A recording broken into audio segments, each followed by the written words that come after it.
also making him upset. Quarters 1 through 3, shooting 52%. Fourth quarter, he's down to 17%, 3 for 18. He was 0 for 5 yesterday, Brew. What do you make of Embiid's performance and his anger with the fans who actually weren't there? Well, I want to be fair, all right? And you saw, even in that interview, you could see the Bell's palsy on his side. He's on one leg and half yeah, the face. he's playing with a bad knee. he is. Bell's. So I do want to be fair about this. And he also is the only reason this is even a series. That's right. All right, okay. he is. Okay, so I'll be fair.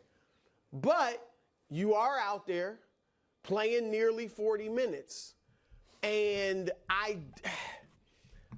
He's paralyzed in half his face, which you can see as clear as day. It's called Bell's palsy, for those of you who maybe are not, feel real familiar with it.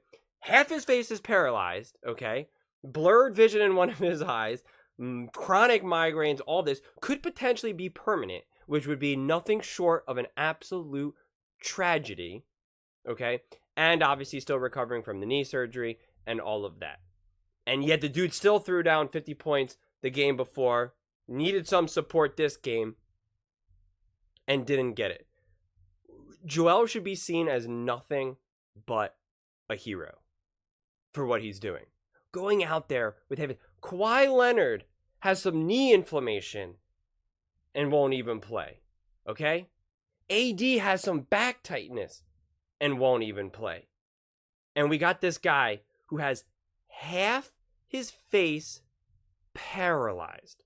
You should see when he shoots free throws, when they really zoom into his face and he like always blows into his hand. You see when he blinks, like only one eye blinks. It's just like, it's insane. It's absolutely insane. He should have nothing but the utmost admiration. You can criticize Joel Embiid for how he plays and this and that, and you want to say Jokic is better, all that type of stuff. That's fine, I get it. But to not also give him flowers for what he's trying to do, how he has not given up, how he's come back, 8 weeks after the surgery, still put the Sixers on his back, dropping 50 points with clearly a weaker roster, and doing everything he can, and he has half his face is paralyzed. Dude, if that's not inspiring, motivating, or something that you should say, hey man, I appreciate you doing everything you can to play, because he doesn't have to. He could easily not play, and nobody would blame him. He already has his money. He already has his fame. He already has, a seat on the, roster spot with Team USA. He already has the respect of the league. The league itself loves him. LeBron James loves him. KD loves him. Him and Jokic are friends. Like, they all respect him. They all know that he is a dominant force. So he's not trying to earn the respect of the other players. He could easily say, bro, half my face is paralyzed. Of course I can't play. And it wouldn't matter, because the fans clearly don't seem to care. So it's just, he should have nothing but respect and admiration. In a league where players will look for any reason not to play, you have a guy who is fighting through every obstacle he has. And it's amazing. And it's sad that it keeps happening to him. I do have a problem with the way he's playing, especially in the fourth quarters, but it's kind of throughout. All right, and you guys know I say this all the time. He is a 7'2", 300-pound guy who is playing like he's 6'4", 200 pounds. All right, in the fourth quarter, you gave his stats. They guarded, remember, Mitchell Robinson was out. Mm-hmm. Yeah. Isaiah Hartenstein played 2 seconds in the fourth quarter because of foul trouble. Because Embiid got in foul trouble. Right. But they were guarding Joel Embiid with 6'7" OG Anunoby and 6'8" Precious Achua. Yeah. I mean, that's who they were guarding him with. All right, and the reason they can guard him like that is because he does play smaller. I'm trying to give him constructive criticism. I really am. Tough love, because I would love for Joel Embiid to win a championship. The dude is phenomenal. He is one of the best big men I've ever seen, but he's not going to get that love until he can get at least within shouting distance of a championship. And it is, and you talked about the numbers. He had, look, these are a little expansion on that. In the fourth quarters in this series, he has 27 points, 15 of them in game 3. All right, so in the other 3 games, he's giving you 4 points a game in the fourth quarter.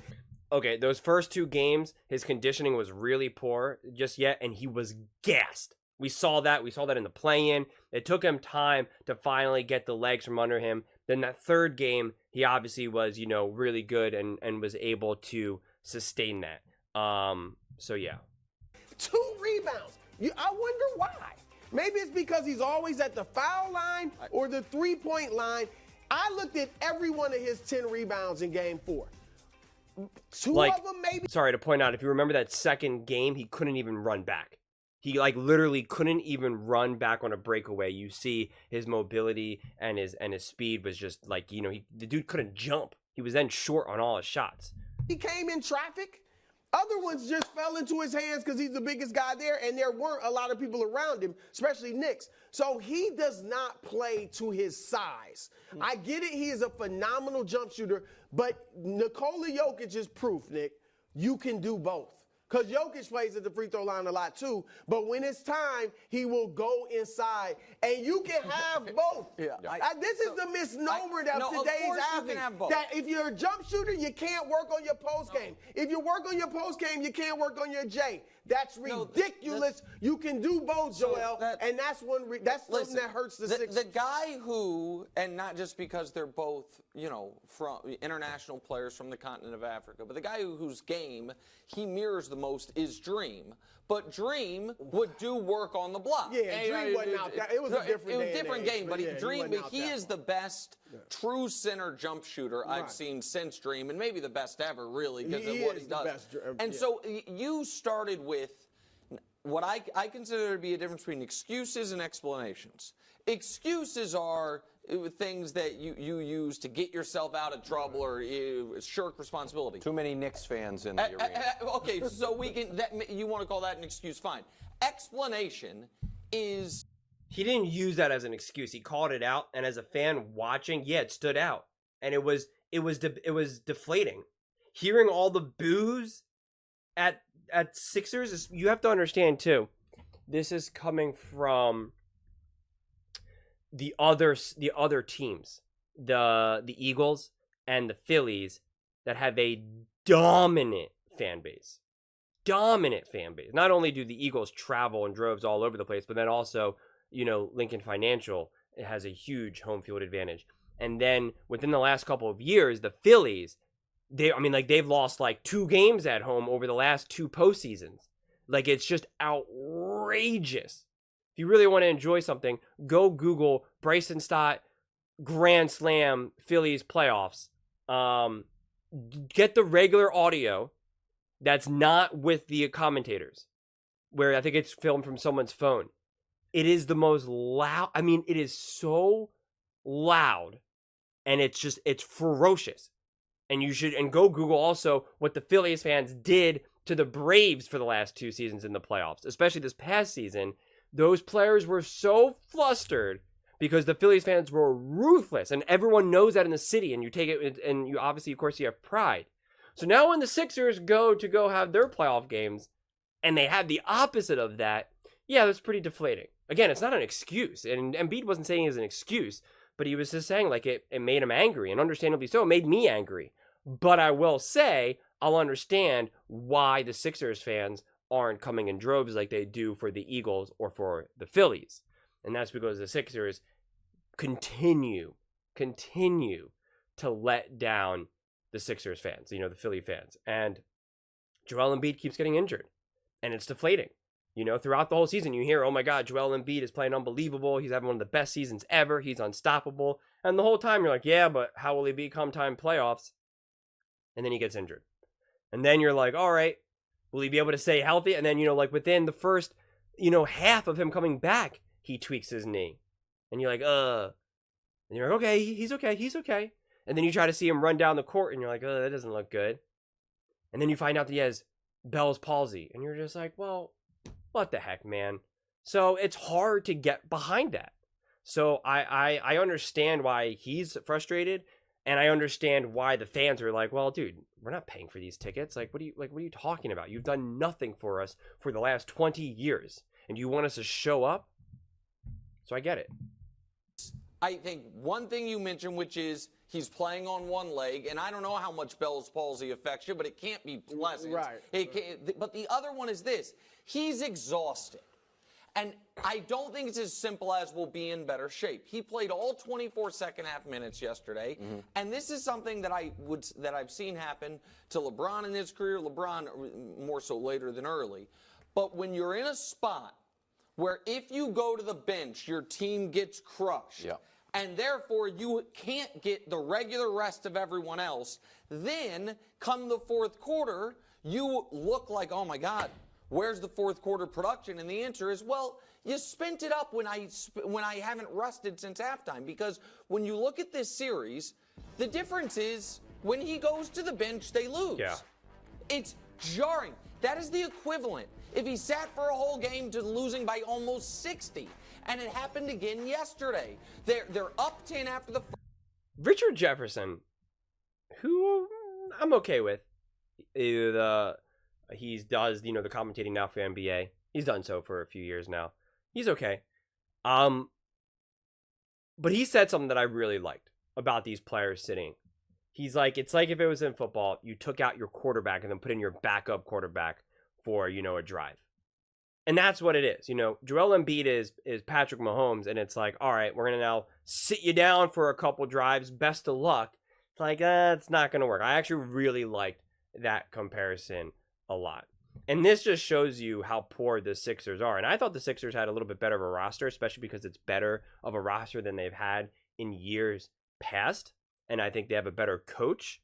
But when I watch the Denver Nuggets play, when I watch OKC play, when I watch the Minnesota Timberwolves play, I see players that are better coached, better prepared, and there is an offensive identity. And Denver Nuggets play beautiful ball. And again, Jokic is unbelievable, and he's the engine of that, but it's more than just that.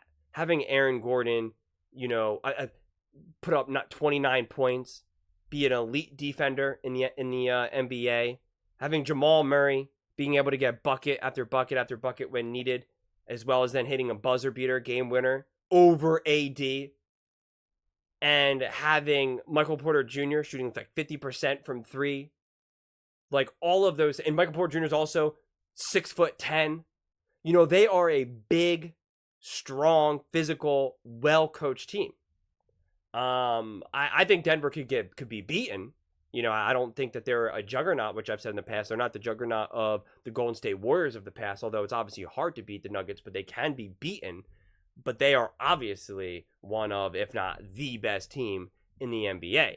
And so when I compare that to, say, the Sixers, it's just like, I'm like, well, what are we talking about? Kelly Oubre Jr. against Michael Porter Jr.? Like, no. Kyle Lowry, 38-year-old Kyle Lowry, or Tobias Harris against, Aaron Gordon? Like, no. It's just like, well, what are we supposed to do about that? Now, Tyrese Maxey, I actually would take Tyrese over Jamal Murray, but Jamal Murray is more mature, older, knows how to win, knows what needs to be done. Tyrese Maxey just turned 23. So I think, that's kind of the problem. You can't. Tyrese Maxey is clearly going to continue to make mistakes and needs a few more years before he can truly be depended on. I think Tyrese Maxey will one day be a superstar. But like I said, unfortunately, by the time Tyrese Maxey ascends and matures, like we're seeing now SGA do, like we're seeing, Anthony Edwards do, like it takes time. It takes time for these players to reach 25, 26, and so forth. By then, Joel Embiid is going to be like, what is Joel Embiid going to look like when he's 33 years old, 34, 35? The dude can't stay healthy when he was 25, 26, and he's going to stay healthier when he's in his 30s? No, not even close. First, he goes to the bench, they squander it, he comes back and basically has to play the rest of the game. Yeah, but exhausted in the fourth is not the answer either. They're in a bad spot. When you're exhausted, what's the first thing to go? Your jump shot, because your legs go. He is so much bigger. I mean, yesterday in the fourth quarter, he had 4 or 5 inches and 100 pounds or 70 pounds on every Knicks defender. Go inside and draw a foul. So that's fair, and he was drawing fouls great early. And then once Hartenstein went out, the Knicks started defending him better. But to me, the real difference in the game, we can put some of this on Embiid, some of it on the supporting cast, and a lot of it credit to the Knicks, was the Sixers simply couldn't end a possession. Yeah. They couldn't get a defensive rebound. And there is an element of, it is not, when a team is crashing the glass on you the way the Knicks are, you can punish it by, okay, we're going to then leak out and get transition buckets, but that only works if you're getting the rebounds. So instead what you have to do is the opposite, almost be like, you know what, we are going to concede any transition opportunity, and we're going to box out. Because Josh Hart having 16 rebounds or whatever he did and being one of the most impactful players in the game when you're 0 for 7 from the field, that is being there. I was there. I was one of the people in the crowd that felt like a 50-50 Knicks-Sixers, game, like almost at a neutral site. It was insane. That fourth quarter, when the Knicks were getting bad shots and the Sixers were playing good defense, and then Josh Hart comes swooping in for a rebound. OG gets a rebound. And eventually, on the third or fourth shot of a possession, they make a bucket. That, to me, was the biggest difference in the game. Yeah, and the last point that I'll say is, because I think Nick, said something as a side away, is about the Knicks. That some of this is on Joel Embiid, undeniably. Some of this is on the Sixers roster, of course, and coaching. And then some of this is on just the Knicks. And I think that's true because the Knicks look way more organized, way more mature. And they have what I call organized chaos. When things are kind of going out of control and the game's getting real racy all over the place, that's when a team's maturity and coaching comes out and their baseline skill level. When things are getting a little crazy for the Sixers, it's like, oh my God, what's about to happen? This looks like, you just jumped out of a plane without a parachute. While the Knicks, they jump out of the plane without a parachute, but they have a plan. They have like all the tools and they're like building it and they're all calm and they're like, it's okay. We got like 5 minutes until we hit the ground. Like, we'll be able to build this and that and this and that. And look, I just MacGyvered a parachute for all of us and a big bouncy house, so we'll be able to ever so slightly just kiss the ground. Like, that's what the Knicks are doing. When things are getting crazy and that, they're very composed. Their players are where they need to be. They find the man in the corner for the open three. And the Sixers don't do that. They don't do that at all. And again, credit to the Knicks. And the Knicks make, all of the Sixers players really uncomfortable, especially the non-stars, I think the Knicks clearly have a lot of fight in them that I don't see the Sixers having. The Sixers definitely look more dejected even in the moments of close games or even when they're winning. Even when they're winning, they don't look like that they have everything under control. When the Knicks are losing, they still look like they have things under control. And that's a huge linchpin in this series, quite honestly, is just the organization, the maturity of the Knicks, that it seems way superior over the Sixers. And I don't know if it's because they played so much without Joel Embiid or because their next star is a really young player in Tyrese Maxey, who is also lightning fast, so that kind of like facilitates this like speedy, racy ball. I don't know. And Tobias Harris has just never been able to be a consistent, reliable player. Kyle Lowry is old. Kelly Oubre is really fun. I enjoy him, but he's a fourth, fifth, maybe sixth man. He can't be a big piece. You're not going to win games with him putting relying on him to put up 16 points. He's been a journeyman. And again, I like him and I love his energy. If he had the same energy and ready to go-ness as Tobias Harris, then I think the Sixers would be in a much better place. But, I don't know. It's a bizarre situation, and I understand why the Sixers fans are not showing up. It makes sense. But those are just my thoughts. I would absolutely love to hear yours. What do you make of everything that's been going on with the Sixers-Knicks series, and how Joel's playing and how Brunson's playing, and just the series as a whole? Let me know in the comments below. I read every single comment, so whether you agree with me or disagree with me, either way, let's get in some discussions, let's get in some fights, but ultimately, let's just have some fun. And please do consider subscribing. We are building an amazing community here, and I would absolutely love to see you a part of it. I want to build something that we all genuinely feel connected to, something that we're really excited to be part of. I think we're well on our way to doing it. And please don't forget to give this video a thumbs up, as it really does help with the visibility and the algorithm. Thank you so much, and see you next time.